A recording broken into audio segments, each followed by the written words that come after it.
सिंध जे मुख़्तलिफ़ शहरनि में चौमासे जा वसकारा 3 ॾींहं बि जारी। वधीक केतिराई शहर बरसाती पाणी में ॿुॾी विया।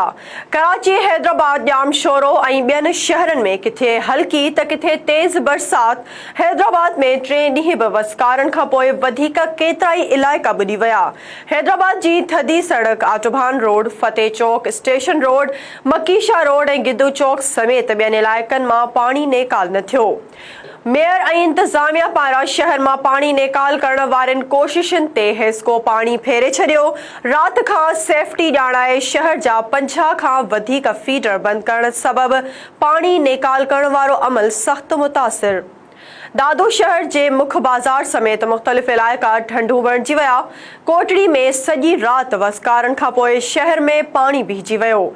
शहरी घरनि ताईं महदूद। सखर जे पुराणे सखर, जबल रोड, घंटाघर, वसपुर मोहल्ला ऐं ॿियनि इलाइक़नि में पाणीअ जा तलाउ ठही विया। भानसैदाबाद, मेहड़, बाढे, ठरी मीरवा, टंडोॼाम ऐं ॿियनि इलाइक़नि में बि बरसात। टंडो आदम, ॼाम नवाज़ अली, नसीराबाद, नौशरो फेरोज़, लाड़काणे ऐं ॿियनि शहरनि मां बि बरसाती पाणी नेकाल न थियो। ठरी मीरवा ऐं मेहड़ शहर बि बरसाती पाणीअ में ॿुॾी विया। पुलिस स्टेशन ऐं ॿियूं इमारतूं ऐं रोड रस्ता पाणी हेठि अची विया।